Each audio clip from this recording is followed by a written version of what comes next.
Assalamualaikum warahmatullahi wabarakatuh. Kami dari kelompok 15 akan membahas materi terakhir mengenai emerging issue in accounting and auditing. Baiklah, pertama-tama saya akan memperkenalkan anggota kelompok saya dan pembahasan yang akan dibawa. Baiklah, saya Velia Dioktorini akan membahas dua materi.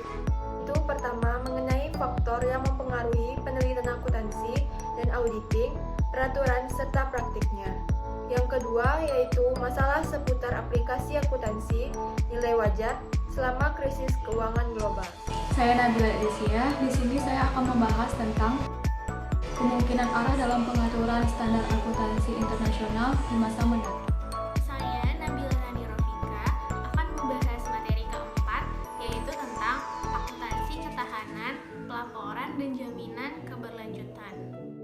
Baiklah, saya Lisha Amran akan membahas topik yang kelima, masalah akuntansi dan pelaporan dan keuangan lainnya. Baiklah, saya Velia Dioktorini akan masuk ke dalam pembahasan yang pertama, yaitu mengenai faktor yang mempengaruhi penelitian akuntansi dan auditing, peraturan dan praktiknya. Terdapat XBRL atau Extensible Business Reporting Language, yaitu memungkinkan informasi keuangan untuk disajikan dalam cara yang lebih interaktif dan mudah digunakan dengan label item data individual, sehingga mereka dapat diekstrak dengan software untuk memproduksi laporan yang disusun oleh pengguna. Dalam penerapan XBRL ini dapat membuat manajer perusahaan kehilangan kendalinya atas agregasi data laporan keuangan. Terdapat kasus yaitu pengaruh dari jatuhnya perusahaan dan Sarbanes-Oxley Act 2002, yaitu sejumlah perusahaan yang ternama bangkrut dan perubahan hukum pada awal 2000-an mengubah baik citra akuntansi dan audit dan lingkungan regulasinya. Sejumlah kritikan terhadap independensi auditor dan tata kelola perusahaan. Sejak tahun 2004, PCAOB didirikan berdasarkan XOX, melaksanakan inspeksi terhadap kantor akuntan publik. SOX juga membatasi pemberian jasa konsultasi atau non-audit tertentu dari kantor akuntan publik kepada kliennya. Para auditor dilarang memberikan jasa audit kepada klien mereka, kecuali untuk beberapa jenis audit tertentu yang telah disetujui oleh komite audit klien. Baiklah, masuk ke materi yang kedua, yaitu masalah seputar aplikasi akuntansi nilai wajar selama krisis keuangan global. Beberapa menganggap praktik menilai wajar aset sebagai faktor yang berkontribusi terhadap penyebaran cepat masalah dari asal-usulnya di pasar subprime Amerika Serikat, mortgage seluruh dunia, dan memperburuk ke dalam krisis. SEC menyelidiki peran nilai wajar dalam krisis dan mengeluarkan 211 halaman pada hari-hari terakhir tahun 2008. Terdapat reaksi-reaksi dari penyusunan standar. Pada bulan Oktober 2008, IASB mengubah aturan untuk klasifikasi uang aset keuangan sehingga kerugian dari perubahan nilai pasar atas aset dapat diperlakukan secara berbeda. Isu dalam IFRS Amerika Serikat GAAP berkonvergensi meskipun adanya roadmap. Belum diketahui secara pasti bahwa negara-negara bersatu akan mengadopsi IFRS. Dapat auditor dan global financial crisis atau disebut juga dengan GFC, yaitu berdasarkan catatan Siska, sangat sedikit perhatian yang diberikan dalam tekanan peran auditor pada saat krisis. Meskipun beberapa komentator menanyakan nilai audit ketika auditor tidak memprediksi efek dari resiko aset pada neraca beberapa bank. Berikutnya, pembahasan nomor 3 yaitu kemungkinan arah dalam pengaturan standar akuntansi internasional di masa mendatang. Pertama, proyek konvergensi IASB dan FASB. Pada bulan November 2008, SEC di Amerika merilis roadmap untuk penggunaan IFRS secara potensial untuk diterapkan di perusahaan di Amerika pada tahun 2014. Pemusatan dengan IFRS bergantung pada sejumlah kejadian penting yang menjadi capaian yang mana akan meyakinkan SEC yang menggunakan IFRS akan menjadi ketertarikan publik dan menyediakan perlindungan bagi para investor. Dan kejadian penting tersebut berkaitan dengan pertama, kemajuan standar akuntansi, yang kedua, akuntabilitas dan penemuan dari yayasan IASC, yang ketiga, kemajuan dalam kemampuan untuk menggunakan interaktif data untuk pelaporan IFRS. Yang keempat, pengajaran dan pelatihan yang berkaitan dengan IFRS.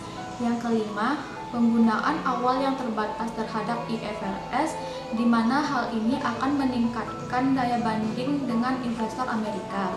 Yang keenam, antisipasi ketepatan waktu membuat aturan di masa depan oleh Dewan Komisioner. Yang terakhir, penerapan penggunaan mandatori terhadap IFRS oleh penerbit Amerika. Yang kedua, permasalahan dalam konvergensi IFRS US GAAP. Walaupun dengan kehadiran roadmap itu tidak dapat memastikan bahwa Amerika akan mengadopsi IFRS. Beberapa argumen dari petinggi SEC merasa tidak siap menerapkan roadmap dan IFRS masih baru dibanding GAAP, sehingga sulit untuk membuat koreksi secara detail apabila ditemukan kesalahan. Anggota dari Public Company Accounting Oversight Board di Amerika, Charles, juga mengkritik terhadap usulan konvergensi. Fokusnya adalah perpindahan pada IFRS akan mengakibatkan Amerika dengan aturan yang sulit untuk dilaksanakan. Dia juga mengakui yang IFRS tidak lebih principle based dari Amerika GAAP, sekadar lebih mudah, dan oleh karena itu terdapat sedikit waktu untuk meneliti dan menambahkan detail yang lebih mendalam.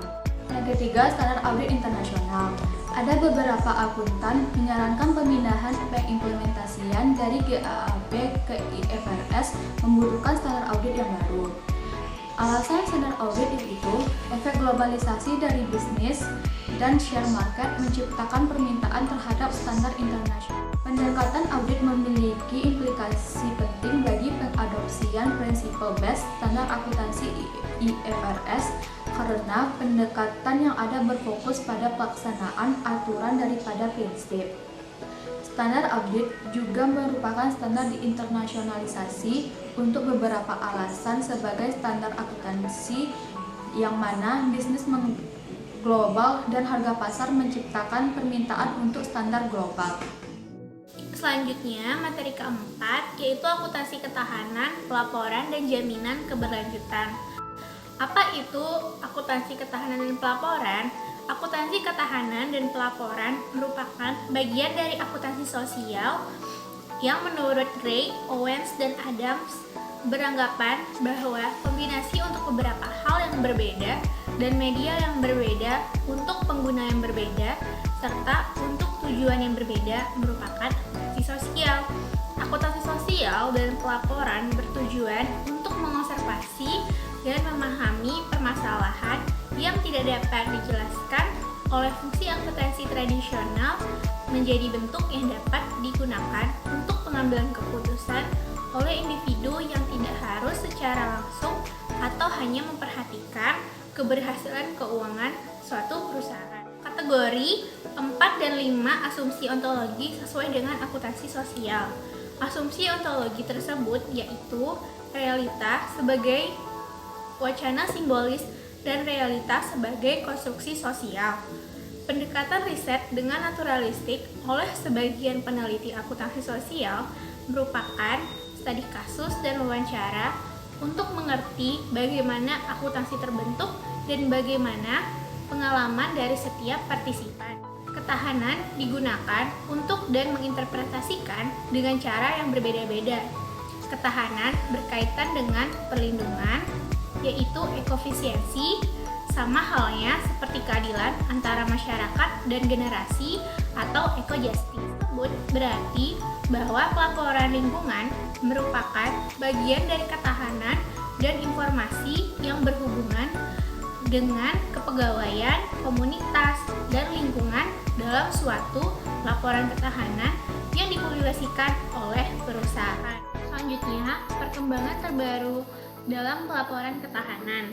Pelaporan ketahanan mengalami perubahan dalam kurun waktu beberapa tahun terakhir yang berkaitan dengan berbagai perkembangan. Global Reporting Initiative atau GRI mempublikasikan pedoman untuk pelaporan ketahanan yang dikeluarkan pada bulan Oktober 2006. Pedoman tersebut merupakan dasar kerangka kerja untuk pengungkapan ketahanan yang berisikan petunjuk serta prinsip standar pengungkapan untuk semua jenis organisasi. Pertumbuhan pelaporan mengenai isu-isu lingkungan juga berkembang oleh munculnya surat izin untuk pasar dengan gas rumah kaca atau tidak. Dampak bagi perusahaan yang ditimbulkan pasar yaitu memerlukan perhitungan untuk emisi gas rumah kaca dan laporan di bawah otoritas peraturan yang relevan. Perkembangan ini wajib terkait emisi didirikan tahun 2005 pada bulan Januari, yakni European Union Emission Trading Scheme atau EU ETS, yang berkontribusi untuk mendekatkan asosiasi antara pelaporan keuangan dan lingkungan atau ketahanan pelaporan. Hal ini berdasarkan pada kebutuhan untuk mempertimbangkan bagaimana emisi yang benar atau memiliki izin dan pertumbuhan liabilitas sebagai akibat dari emisi. Permasalahan perubahan iklim dan ketahanan mempengaruhi keputusan pelaporan keuangan tradisional dalam hal pelemahan aset dan pengungkapan resiko. Perubahan iklim dapat mengungkapkan suatu perlakuan fisik terhadap nilai aset dan nilai operasional aset yang merupakan akibat dari penurunan permintaan terhadap produk yang diproduksi. Lebih lanjut lagi, perusahaan perlu untuk mengungkapkan regulator jaminan bagaimana perubahan iklim berdampak pada bisnis dan berimplikasi pada aset. Regulasi membutuhkan perusahaan asuransi untuk membuat laporan risiko iklim yang bertujuan untuk risiko klaim yang lebih tinggi oleh klien pada saat cuaca ekstrim. Penjamin asuransi harus mengungkapkan kemampuan perusahaan dalam menghadapi penurunan laba dari investasi di perusahaan yang berakibat kurang baik.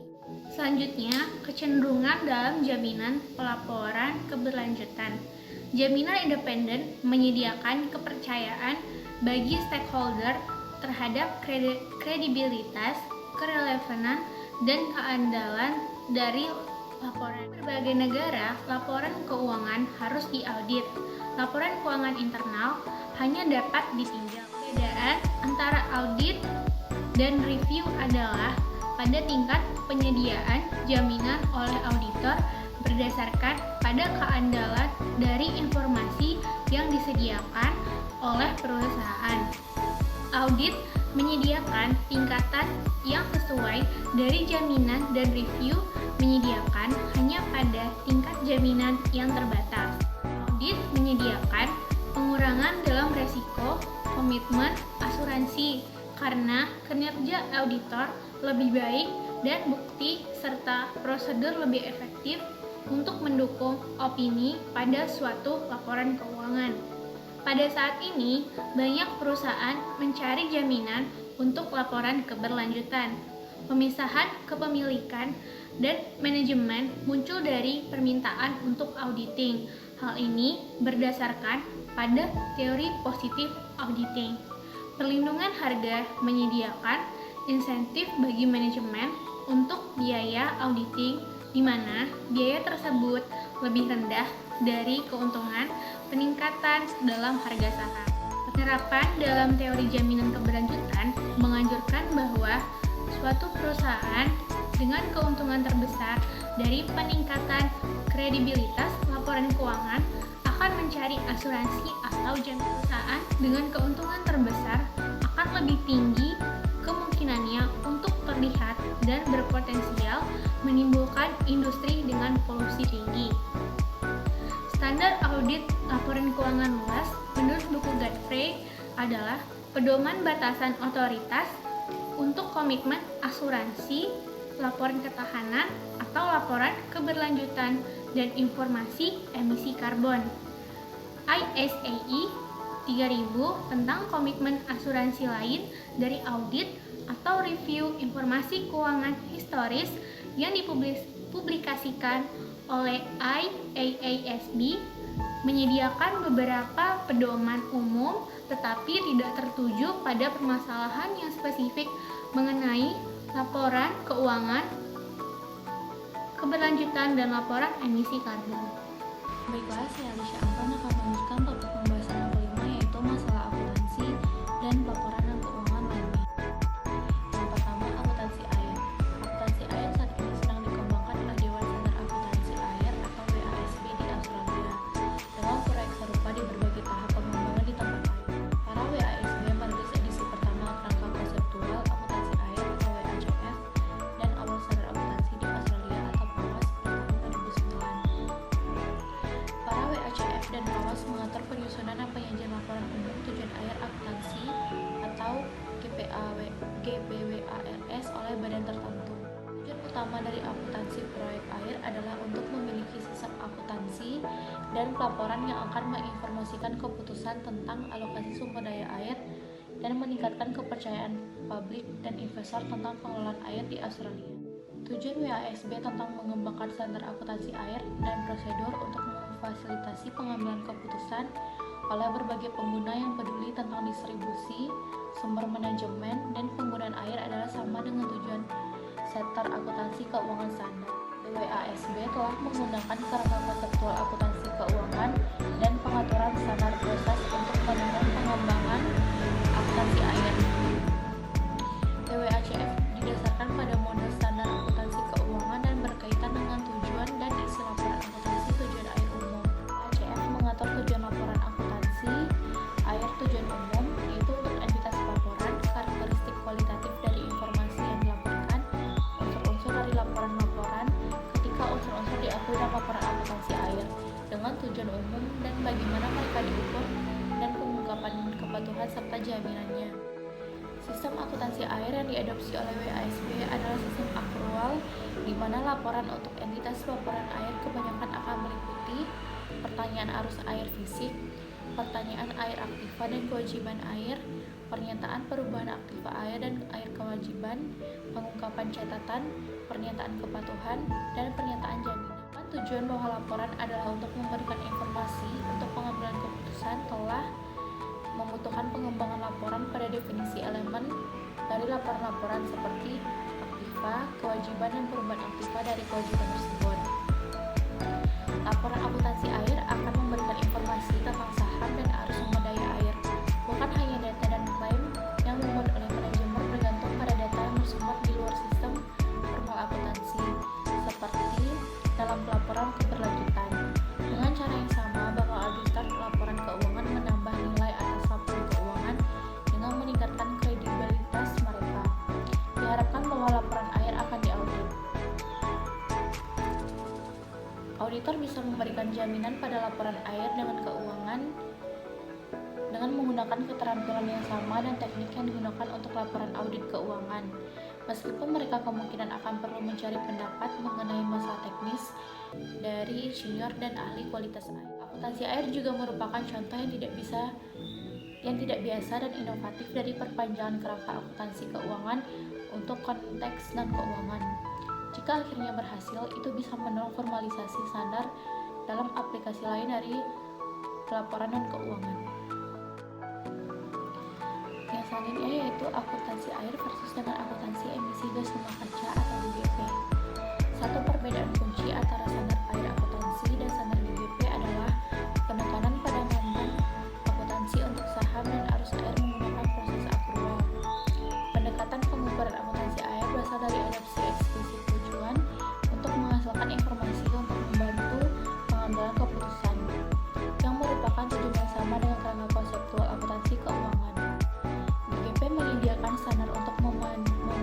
perusahaan dalam mempersiapkan persediaan gas rumah kaca yang merupakan kisah yang benar dan adil emisi mereka, dan menekankan karakteristik kualitatif, relevansi, kelengkapan, konsistensi, transparansi, dan akurasi. Namun, standar GGP dirancang untuk membantu perusahaan dalam mengukur dan melaporkan keputusan, bukan untuk memastikan bahwa semua informasi yang diperlukan oleh stakeholder eksternal dalam pengambilan keputusan disediakan di bawah standar GGP. Kemungkinan untuk digunakan sebagian untuk mengambil keputusan eksternal. GGP tidak berusaha untuk memberikan akuntansi akrual penuh kegiatan perusahaan terhadap sediaan gas rumah kaca di lingkungan dengan pelaporan terbatas emisi tidak langsung dan masalah temukan dibuat dengan pendekatan faktor emisi. Beberapa isu yang timbul dari pendekatan faktor emisi dari standar GGP berkaitan dengan pemilihan dan penerapan faktor emisi dan kualitas data kegiatan. Penerimaan faktor emisi sebagai alat pengukur yang valid berarti bahwa standar GGP tidak mengizinkan pembuat keputusan untuk memiliki kepercayaan di IGHG melaporkan informasi bahwa standar AIS akuntansi yang bertujuan untuk memberikan mereka informasi. Mereka juga mengangkat isu-isu yang berbeda dari auditor. Gerakan menuju sistem akuntansi yang terintegrasi penuh akrual untuk emisi gas rumah kaca akan memberikan kesempatan bagi auditor untuk membuat pendapat tersebut. Namun, meskipun keterbatasan standar GGP dan upaya lain untuk mengukur emisi gas rumah kaca, sistem ini juga berarti bahwa perusahaan melaporkan data emisi gas rumah kacanya untuk pertama kali dalam sejarah. Para GGP dan standar akuntansi yang keduanya bukti tekanan pada pemerintah untuk memperoleh data pada sumber daya yang langka selain yang tradisional ditangkap oleh sistem akuntansi keuangan. Dengan demikian,